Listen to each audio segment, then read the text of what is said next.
আসসালামু আলাইকুম। দেশ ও জনপদের সংবাদে সবাইকে আমন্ত্রণ। সাথে আছি আমি সেলিনা আক্তার শেলি এবং একই সাথে সাংকেতিক ভাষায় উপস্থাপন করছেন শাহনাজ রিতা। বিশ্ববাজারে জ্বালানি তেলের মূল্য বৃদ্ধির সাথে সাথে সামঞ্জস্য রেখে দেশে ভোক্তা পর্যায়ে বিক্রয় মূল্য সমন্বয় করে গতকাল প্রজ্ঞাপন জারি করেছে সরকার। প্রজ্ঞাপন অনুযায়ী ভোক্তা পর্যায়ে সমন্বয়কৃত বিক্রয় মূল্য ডিজেল প্রতি লিটার ১১৫ টাকা, অকটেন প্রতি লিটার ১৪০ টাকা, পেট্রোল প্রতি লিটার ১৩৫ টাকা এবং কেরোসিন প্রতি লিটার ১৩০ টাকা নির্ধারণ করা হয়েছে। পূর্ব নির্ধারিত এই বিক্রয় মূল্য আজ থেকে কার্যকর হচ্ছে।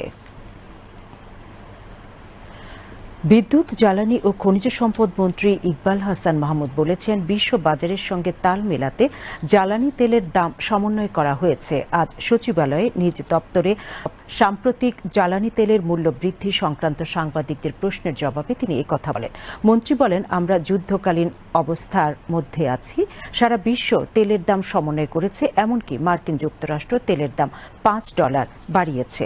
তিনি বলেন, যুদ্ধ শুরুর পর থেকে আমদানি করে মজুত তৈরি করতে যে দাম লেগেছে সেই দামের নিচে তেলের দাম সমন্বয় করা হয়েছে। যুদ্ধকালীন অবস্থার মধ্যে আমরা আছি। সারা বিশ্ব তাদের তেলের দাম অ্যাডজাস্ট করেছে, এমনকি আমেরিকাও $5 বাড়িয়ে দিচ্ছে। সেইখানে আমরা বাংলাদেশে গত এই যে যুদ্ধ লাগার পর থেকে আমরা যে ইম্পোর্ট করে যে আমরা যে স্টক তৈরি করেছি তার যে দাম পড়েছে সেই দামের থেকে নিচে আমরা এখন প্রাইস অ্যাডজাস্টমেন্ট করছি। এটা করতে বাধ্য হয়েছি আমরা, কেননা এটা বৈদেশিক মুদ্রাতে কিনতে হয় এবং সেটা যাতে কিছু বেরিয়ে আমরা সহনীয় লেভেলে থাকতে পারি সেই ব্যবস্থা করি। এই যুদ্ধে শুধু বাংলাদেশ না, সারা পৃথিবীর প্রতি প্রভাব পড়েছে, আমাদের উপর সেই প্রভাব আছে। প্রায় 2 দশক পর আগামীকাল পৈতৃক ভিটা বগুড়ার গাবতলী উপজেলার বাগবাড়ি গ্রামে জিয়াবাড়ি যাচ্ছেন প্রধানমন্ত্রী তারেক রহমান। প্রধানমন্ত্রীর এই সফরকে ঘিরে যাবতীয় প্রস্তুতি সম্পন্ন হয়েছে। এলাকায় বিরাজ করছে উৎসব মুখর পরিবেশ। প্রধানমন্ত্রী ও বিএনপির চেয়ারম্যান তারেক রহমানের সফর ঘিরে বগুড়া শহরের রাস্তাঘাট থেকে শুরু করে প্রয়োজনীয় অবকাঠামো ঝেড়ে মুছে পরিষ্কার করা হয়েছে। সার্কিট হাউস, জেলা জজ আদালত, বগুড়া পৌরসভা ভবন এবং বাইতুর রহমান সেন্ট্রাল মসজিদ নতুন সাজে সজ্জিত করা হয়েছে। প্রধানমন্ত্রীর জনসভাস্থল, ঐতিহাসিক আলফাতুন্নেসা খেলার মাঠ, মঞ্চ নির্মাণের কাজও শেষ হয়েছে। এদিকে গাবতলী উপজেলার বাগবাড়ি গ্রামেও ব্যাপক প্রস্তুতি নেওয়া হয়েছে। বাগবাড়ি শহীদ জিয়া ডিগ্রি কলেজ ও বিএনপির প্রতিষ্ঠাতা প্রয়াত জিয়ার রহমানের পৈতৃক ভিটা জিয়া বাড়ি নতুন করে সাজানো হয়েছে। এলাকার রাস্তাঘাট সংস্কার করা হয়েছে। প্রবাসী বাংলাদেশিদের জন্য সম্পদ আখ্যায়িত করে দেশের উন্নয়নে তাদেরকে আরও বেশি ভূমিকা রাখার আহ্বান জানিয়েছেন তথ্য ও সম্প্রচার মন্ত্রী জহিরুদ্দিন স্বপন। তিনি বলেন, তাদের জ্ঞান, মেধা, প্রজ্ঞা ও পরিশ্রম দেশের অর্থনীতিকে শক্তিশালী করছে। ভবিষ্যতে এ ধারা আরও যাতে বাড়ানো যায় সে ব্যাপারে তৎপরতা চালানোর আহ্বান জানান তথ্য ও সম্প্রচার মন্ত্রী। সকালে নিজ দপ্তরে ইংল্যান্ডের ম্যানচেস্টার টেমসাইড কাউন্সিলের সিভিক মেয়র কাউন্সিলর শিবলি আলম তার সঙ্গে সৌজন্য সাক্ষাতে এলে এসব কথা বলেন মন্ত্রী। জহিরুদ্দিন স্বপন বলেন, ইংল্যান্ড গণতন্ত্রের সূতিকাগার। সুদীর্ঘকাল ধরে সেখানে বাংলাদেশিরা বসবাস করে আসছেন। সেখানকার প্রবাসীরা অর্থনৈতিক কর্মকাণ্ডে অবদানের পাশাপাশি দেশের গণতন্ত্রকে উন্নত করতেও ইতিবাচক ভূমিকা পালন করছেন। এ সময় ম্যানচেস্টারের সিভিক মেয়র কাউন্সিলর শিবলি আলম বাংলাদেশে নারীর ক্ষমতায়নের প্রশংসা করেন। অর্থনৈতিক উন্নয়ন সহ সমাজ, রাষ্ট্রের বিভিন্ন ক্ষেত্রে বাংলাদেশের নারীরা আরও এগিয়ে যাবে এমন প্রত্যাশার কথা ব্যক্ত করেন তিনি। আজ সকালে বেসামরিক বিমান পরিবহন ও পর্যটন মন্ত্রী আফরোজা খানমের সঙ্গে সৌজন্য সাক্ষাৎ করেছেন বাংলাদেশে নিযুক্ত জার্মানির রাষ্ট্রদূত ডক্টর রুডিগার লর্ডস। এ সময় উপস্থিত ছিলেন বেসামরিক বিমান পরিবহন ও পর্যটন প্রতিমন্ত্রী এম রশিদুজ্জামান মিল্লাত। আলোচনায় বাংলাদেশ ও জার্মানির মধ্যকার দ্বিপাক্ষিক সম্পর্ক আরও জোরদারের উপর গুরুত্ব আরোপ করা হয়। পাশাপাশি দেশের বিমান খাতের উন্নয়নে জার্মানির সহযোগিতা কামনা করা হয়। এ সময় রাষ্ট্রদূত বর্তমান সরকারের সঙ্গে সর্বোচ্চ সহযোগিতা অব্যাহত রাখার আশ্বাস প্রদান করেন। তিনি বাংলাদেশে এয়ারপোর্ট ক্যালিব্রেটন সার্ভিস প্রদানে জার্মান কোম্পানি অ্যারোটাটার আগ্রহের কথা উল্লেখ করেন। জবাবে মন্ত্রী ও প্রতিমন্ত্রী দেশের বিমান খাতের উন্নয়ন ও আধুনিকায়নে জার্মান সরকারের সঙ্গে ঘনিষ্ঠভাবে কাজ করার প্রত্যয় ব্যক্ত করেন।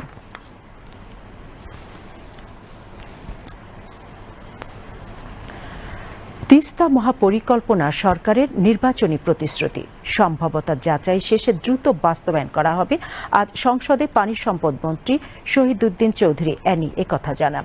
এদিকে তথ্য ও সম্প্রচার মন্ত্রী জহিরুদ্দিন স্বপন জানিয়েছেন, অবাধ তথ্য প্রবাহের যুগে সাংবাদিকতার মান উন্নয়ন, প্রকৃত সাংবাদিকদের মর্যাদা নিশ্চিতকরণ ও ভুয়া সাংবাদিকতা প্রতিরোধে বাংলাদেশ প্রেস কাউন্সিল কর্তৃক সাংবাদিকদের শিক্ষাগত যোগ্যতা নির্ধারণ সহ অনলাইন ডাটাবেস তৈরির পরিকল্পনা গ্রহণ করা হয়েছে। টেবিলে উত্থাপিত এক লিখিত প্রশ্নের জবাবে তিনি বলেন, ভুয়া সংবাদ ও অপপ্রচার প্রতিরোধে তথ্য ও সম্প্রচার মন্ত্রণালয় ইতিমধ্যে বিভিন্ন কর্মপরিকল্পনা গ্রহণ করেছে।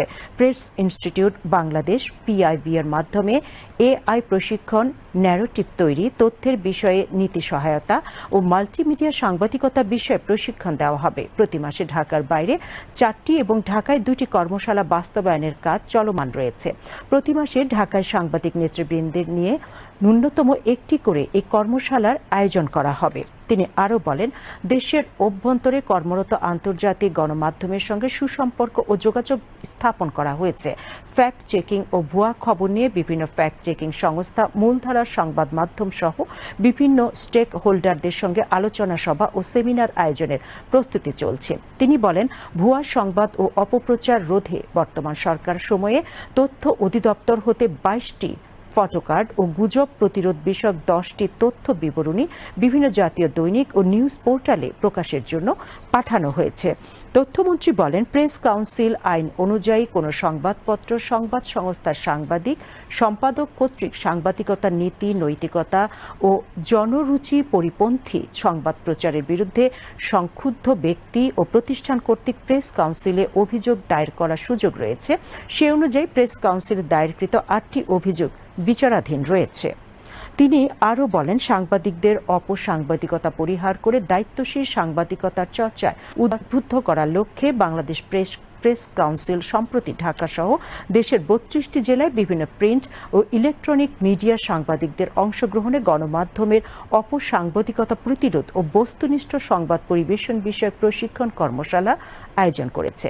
এছাড়া অবাধ তথ্য প্রবাহের যুগে সাংবাদিকতার মান উন্নয়ন, প্রকৃত সাংবাদিকদের মর্যাদা নিশ্চিতকরণ ও ভুয়া সাংবাদিকতা প্রতিরোধে বাংলাদেশ প্রেস কাউন্সিল কর্তৃক সাংবাদিকদের শিক্ষাগত যোগ্যতা নির্ধারণ সহ অনলাইন ডাটাবেস তৈরির পরিকল্পনা গ্রহণ করা হয়েছে। অপর এক প্রশ্নের জবাবে মন্ত্রী বলেন, সংবাদপত্র ও সাংবাদিকদের স্বাধীনভাবে সাংবাদিকতা করা ও সাংবাদিকদের সুযোগ সুবিধা দেওয়ার লক্ষ্যে পদক্ষেপ গ্রহণ করা হয়েছে। তিনি বলেন, সাংবাদিক কল্যাণ ট্রাস্টের মাধ্যমে পেশাগত কাজ করতে অক্ষম বা অসমর্থ, শারীরিক ও মানসিকভাবে অসুস্থ ও চিকিৎসার ব্যয় নির্বাহে অসমর্থ সাংবাদিকদের এবং সাংবাদিকতায় বিশেষ অবদানের স্বীকৃতি স্বরূপ সুযোগ সুবিধা দেওয়ার কার্যক্রম চলমান রয়েছে। তিনি আরও জানান, বাংলাদেশ সাংবাদিক কল্যাণ ট্রাস্ট 2025-2026 অর্থ বছরের মার্চ 2026 পর্যন্ত মোট 1110 জন অসুস্থ, অসচ্ছল ও দুর্ঘটনায় আহত সাংবাদিক এবং নিহত সাংবাদিকদের পরিবারের মাঝে আর্থিক অনুদান দেওয়া হয়েছে। পাশাপাশি ট্রাস্টের অন্যান্য সহায়তামূলক কার্যক্রমও অব্যাহত রয়েছে। 402 জন সাংবাদিক পরিবারের মেধাবী সন্তানদের 73,26,000 টাকা বৃত্তি দেওয়া হয়েছে। 2026 রমজান মাসে 2000 জন সাংবাদিক পরিবারের মধ্যে 1,12,34,000 টাকার ইফতার ও ঈদ উপহার দেয়া হয়েছে বলেও জানান তিনি। শেষ খবর পাওয়া পর্যন্ত সংসদের অধিবেশন চলছিল। বর্তমানে সারা দেশে প্রতিদিনই বাড়ছে হামে আক্রান্ত রোগীর সংখ্যা, একই সঙ্গে বাড়ছে মৃত্যুও। তাই হামের প্রাদুর্ভাব রোধে আগামীকাল থেকে সারা দেশে হাম রুবেলা টিকাদান কর্মসূচি শুরু করেছে সরকার। এর আগে গত 5 এপ্রিল দেশের 18 জেলার 30 উপজেলাকে ঝুঁকিপূর্ণ বিবেচনায় জরুরি টিকাদান শুরু হয়। পরবর্তীতে 12 এপ্রিল থেকে রাজধানী ঢাকা সহ 4টি সিটি কর্পোরেশন এলাকায় প্রাথমিক পর্যায়ে শুরু হয় টিকাদান কার্যক্রম। রিপোর্ট শরীফুল ইসলামের। সারা দেশে হামের প্রাদুর্ভাব মোকাবেলায় আগামীকাল থেকে একযোগে শুরু হচ্ছে জরুরি বিশেষ টিকাদান কর্মসূচি। সরকারি ছুটির দিন ব্যতীত প্রতিদিন সকাল 8টা থেকে শুরু হয়ে টিকাদান কার্যক্রম চলবে বিকাল 4টা পর্যন্ত। 6 মাস বয়স থেকে 59 মাস বয়সী সকল শিশুকে 1 ডোজ MR টিকা প্রদান করা হবে। আজ ঢাকা জেলা সিভিল সার্জন কার্যালয়ে জাতীয়ভাবে টিকাদান কর্মসূচি শুরু উপলক্ষে এক সংবাদ সম্মেলনে এসব তথ্য তুলে ধরেন ঢাকা জেলা civil surgeon doctor Mohammad Zillur Rahman. তিনি বলেন 20 এপ্রিল থেকে শুরু হয়ে এই টিকাদান কর্মসূচি চলবে 10ই মে পর্যন্ত। এই ক্যাম্পেইনের আওতায় 6 মাস থেকে 59 মাস বয়সী সকল শিশুকে 1 ডোজ এমআর টিকা প্রদান করা হবে। মিজেলস রুবেলা ভ্যাকসিন প্রথম ডোজ হামের বিরুদ্ধে প্রায় 93% এবং রুবেলার বিরুদ্ধে প্রায় 97% সুরক্ষা তৈরি করে। দ্বিতীয় ডোজের পর হামের বিরুদ্ধে সুরক্ষা প্রায় 97% পর্যন্ত পৌঁছে যায়। সিভিল সার্জন জানান এই টিকা হাম প্রতিরোধে শিশুদের শরীরে শক্তিশালী প্রতিরোধ ব্যবস্থা গড়ে তুলতে সক্ষম। এই টিকা নিরাপদ ও পার্শ্ব প্রতিক্রিয়া মুক্ত এবং বিশ্ব স্বাস্থ্য সংস্থা কর্তৃক স্বীকৃত। তাই বিভ্রান্ত না হয়ে সকল শিশুকে টিকা গ্রহণের আহ্বান জানান চিকিৎসকরা। এই টিকা নিরাপদ, মানসম্পন্ন, কার্যকর এবং WHO অনুমোদিত। টিকা গ্রহণের দিন শিশুর জ্বর, বমিভাব, অ্যালার্জি অথবা অসুস্থতা থাকলে টিকা প্রদান করা যাবে না। পরবর্তীতে টিকা প্রদান করা হবে। যে শিশু গত 28 দিনের মধ্যে আমার টিকা গ্রহণ করেছে তাকে এই 28 দিন শেষ হওয়ার আগে টিকা প্রদান করা হবে না।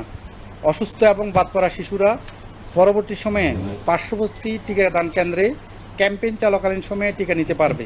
টিকা গ্রহণের জন্য vaxepi.gov.bd এই ওয়েবসাইটে প্রবেশ করে নাম নিবন্ধন করতে হবে। তবে নিবন্ধন ছাড়াও শুধুমাত্র জন্ম নিবন্ধন সনদ দেখিয়ে টিকা গ্রহণের সুযোগ রয়েছে। Shariful Islam, BTV news, Dhaka. জুলাই গণ অভ্যুত্থানে নারায়ণগঞ্জে 10 জনকে হত্যাসহ 3 অভিযোগে সাবেক সংসদ সদস্য শামীম ওসমান ও তার ছেলেসহ 12 জনের বিরুদ্ধে আনুষ্ঠানিক অভিযোগ গঠনের পরবর্তী শুনানি 23 এপ্রিল ধার্য করেছে আন্তর্জাতিক অপরাধ ট্রাইব্যুনাল। বিচারপতি গুলাম মুর্তজা মজুমদারের নেতৃত্বাধীন ট্রাইব্যুনাল 1 আজই তারিখ ধার্য করেন। এর আগে সকালে ট্রাইব্যুনালে এই মামলায় আনুষ্ঠানিক অভিযোগ গঠনের শুনানি করে প্রসিকিউশন। পরে সাংবাদিকদের ব্রিফ করেন প্রসিকিউটর আব্দুস সাত্তার পালোয়ান। বলেন, অভিযুক্তদের বিরুদ্ধে হত্যাসহ 3টি অভিযোগ এনেছে প্রসিকিউশন। এই যে 3টি অভিযোগ আমরা এনেছি মোট 10 জনকে হত্যার বিষয়ে, সেখানে তাদের বিরুদ্ধে আমরা 18টি ভিডিও ফুটেজ অডিও সহ মাননীয় ট্রাইব্যুনালে সাবমিট করেছি, যেখানে এই আসামিরা স্পষ্টত উপস্থিত আছেন, তাদেরকে দেখা যাচ্ছে এবং তারা গুলি করছেন, এরকম সিন আমরা পেয়েছি, সেগুলো প্রোভাইড করেছি এবং মাননীয় ট্রাইব্যুনালকে বলেছি আমরা প্রায় 300 পৃষ্ঠার দালালিক প্রমাণপত্র দিয়েছি, জাতিসংঘের রিপোর্ট দিয়েছি, আমরা সেখানে অধিকারের রিপোর্ট দিয়েছি, তৎকালীন সময়ের পত্রপত্রিকার নিউজগুলো দিয়েছি, পত্রপত্রিকার ছবিগুলো দিয়েছি, যেখানে তারা গুলি করছেন, আন্দোলনকারীদেরকে নির্যাতন করছেন, সেই ফুটেজগুলো আমরা দিয়েছি এবং ঘটনা যারা প্রত্যক্ষ করেছেন এরকম সাক্ষীদেরকে আমরা দিয়েছি। সেভাবে আমরা মাননীয় ট্রাইব্যুনালকে বলেছি যদি মাননীয় ট্রাইব্যুনাল এই মামলায় সার্চ গঠন করেন তাহলে এই 12 জন আসামির বিরুদ্ধে আমরা অভিযোগ প্রমাণ করতে সক্ষম হব। এদিকে জুলাই গণ অভ্যুত্থানে ইন্টারনেট বন্ধ করে হত্যার নির্দেশ সহ 3 অভিযোগের মামলায় সজীব ওয়াজেদ জয় ও জুনাইদ আহমেদ পলকের বিরুদ্ধে সাক্ষ্য গ্রহণের পরবর্তী তারিখ 21 এপ্রিল নির্ধারণ করেন একই ট্রাইব্যুনাল। পরে এই ট্রাইব্যুনালে পতিত আওয়ামী লীগের শাসনামলে টিএফআই সেলে গুম নির্যাতনের মামলায় শেখ হাসিনা এবং সাবেক ও বর্তমান 11 সেনা কর্মকর্তা সহ 17 জনের বিরুদ্ধে সাক্ষ্য গ্রহণ করা হয়। আজ এই মামলার সাক্ষ্য দেন গুমের শিকার মাসরুর আনোয়ার চৌধুরী। আগামীকাল তাকে জেরা করবেন আসামি পক্ষের আইনজীবী। সকালে এসব মামলায় গ্রেপ্তার থাকা মোট 20 জনকে ট্রাইব্যুনালে হাজির করা হয়। অস্ট্রেলিয়ায় উচ্চশিক্ষা বিষয়ক এক সেমিনার আজ রাজধানীর একটি হোটেলে অনুষ্ঠিত হয়েছে। দেশটির বিশ্ববিখ্যাত ম্যাককোয়ারি ইউনিভার্সিটি আয়োজিত বার্ষিক ইনফো ডে অনুষ্ঠানে বিপুল সংখ্যক শিক্ষার্থী এবং অভিভাবকরা অংশ নেন। অনুষ্ঠানে নেতৃত্ব, কর্মদক্ষতা, কর্মসংস্থান সহ অস্ট্রেলিয়ায় উচ্চশিক্ষা গ্রহণের শিক্ষাবৃত্তি ও একাডেমিক বিভিন্ন বিষয়ে আলোচনা করা হয়। অনুষ্ঠানে Macquarie University science and engineering ফ্যাকাল্টির executive dean professor Samuel Muller, director of international recruitment Tanvir Shahid, senior country manager Al Kayed Hossain এবং কান্ট্রি ম্যানেজার মোহাম্মদ মাজাদুল আলম সহ অন্যান্যরা উপস্থিত ছিলেন।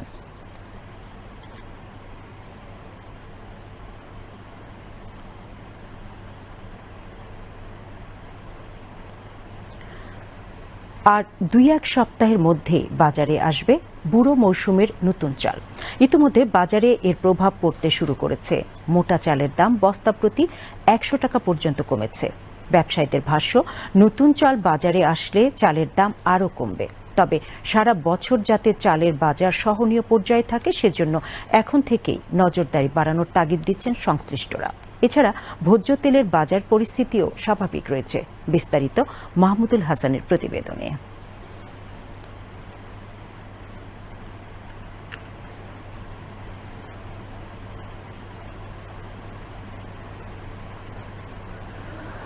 বৈশ্বিক জ্বালানি সংকট এবং চলমান পরিবহন খরচ বৃদ্ধির মতো নানা অনিশ্চয়তার মধ্যেও স্বাভাবিক রয়েছে চালের বাজার। রাজধানীর কারওয়ান বাজার ঘুরে দেখা যায় মোটা চালের দাম কেজিতে 2 থেকে 3 টাকা পর্যন্ত কমেছে। কিছু এলাকা বুড়ো মৌসুমে ধান উঠতে শুরু করায় বাজারে ইতিবাচক প্রভাব পড়তে শুরু করেছে। ফলে চালের দাম কিছুটা কমতির দিকে। নতুন চাল বাজারে আসলে দাম আরও কমবে বলে দাবি বিক্রেতাদের। যেটা আমরা 56 টাকা বেচতাম সেটা আমরা 52 থেকে এখন 54 টাকা বিক্রি করতেছি। 28 চাউল যে সোনা চাউল যেটা বিক্রি করলাম আমরা 54 টাকা 55 টাকা, সেটা সোনা এখন বিক্রি করছে 50 টাকা। মোটামুটি বাজার কমতে আছে। হ্যাঁ, বস্তা প্রতি 2 টাকা 100-150 টাকা কমছে। তো আমরা আশাবাদী সামনের সিজন, এই সিজনও হয়তো বড় সিজন, তো এটা আরও কমতে পারে। আর সরকার যদি ওই যে বাইরে থেকে যে আমদানিটা করছে, আমদানিটা যেন সবসময় থাকলে তাহলে আপনি মনে করেন আমাদের জন্য ভালো হবে, সাধারণ মানুষের জন্য ভালো হবে।